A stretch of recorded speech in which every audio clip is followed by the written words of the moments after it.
Welcome back to After Effects Essentials. And in this tutorial I'm going to show you guys how to create cool lightsaber effects using After Effects and the new free plugin from Video Copilot called Saber. So first of all, I've imported my footage. I've got a little clip here. Yep, that's me playing with a boom pole. So we're going to change that into a little lightsaber, and it's really simple to do using this new plugin. So I've got my clip in a new composition in After Effects, and I'm going to create a new solid, and I'm going to call this Saber. Just click on OK, and then right click on that solid, go to Effect, go to Video Copilot and select Saber. And that's basically just going to bring up the default lightsaber with these two controls that you can drag around. And then I'm going to change the transfer mode of that Saber layer to screen, so we can basically see the footage in the background. So there's a couple of ways to do this. You can either use nulls to try and track your lightsaber, but obviously if you have fast moving motion then you can't really track it like that. I've tried that. It works well with if you have a very slow moving lightsaber. But for this example, I'm going to show you guys how to do this by hand. And obviously you don't have to roto, it's just a few keyframes, or you have to keyframe basically every single frame. But it's really simple and it goes pretty quick if you just take a few minutes and you do this. So let me show you how to do that. So I'm going to switch off my Saber plugin so I don't see it, so it's a bit quicker. And then I'm going to click the stopwatch next to my core start and the core end. Okay, because I want to animate the end and the start basically. So I'm going to zoom in here a little bit, and sorry, the footage is a bit dark, but I think it looks pretty cool once the Saber is in there. So yeah, just look at that face, pretty weird. Yeah, so I'm just going to place the start, sorry, that's the core end and that's the core start. Just going to place those two controls there, and remember to enable the stopwatch, and I'm going to go to the next frame. And now I'm just going to quickly run through here, and I'm going to try and match this up really close to the start and the end of the Saber. So I'm probably going to fast forward through this, and as you can see, it doesn't take too long. Depends obviously how long the clip is. This clip is pretty short, but yeah, let me just fast forward through this and I will speak to you guys very soon.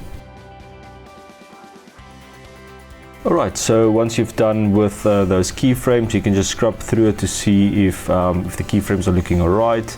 Yeah, so that's looking pretty good. And next we're going to move on to the next step. So if I enable my Saber now, you should be able to see the effect. It might be a little bit slow. So you can see it's looking pretty cool, but obviously we've got a problem here with my hands. The core of the lightsaber needs to be behind my hands. So let me show you guys how easy it is to mask out my hands. So I'm going to switch off the lightsaber again so I can see what's going on. So on the Saber layer, I'm going to go to the top to the ellipse mask, and I'm just going to drag an ellipse around my hand and then one more around the other hand. Okay, I'm just going to zoom in there a little bit, and I'm just going to move them into place. Something like this, and you'll see you don't really have to be that accurate because the glow is still going to be in front of my hands. It's only going to be the core of the lightsaber that's going to be behind my hands. So I'm going to expand both these masks, and I'm just going to enable the stopwatch next to mask path. And yep, now we need to just go through and animate or keyframe these masks. And I'm only going to create a keyframe at every, I think, third frame. So you don't have to do this for every frame, but yeah, let me just run through this quickly. Okay, so once you're done with these masks, I'm just going to scrub through here to see if they are looking alright. And that should be pretty alright. Cool, so let's enable our Saber again, and then you're going to see that those masks don't have any effect on the Saber. So let me show you how to fix that. So in the Saber plugin, I'm going to go down to my render settings, and then at the bottom where it says alpha mode, I'm going to click on that drop down box, and then I'm going to say mask the core, because we only want to mask the core of the lightsaber.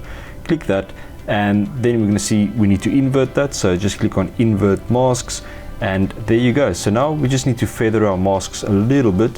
So I'm going to go and expand these both these masks, and I'm going to change the feather amount to, let's say, around 6, maybe 6 pixels, and 6 for the other one as well. Let's see how that looks.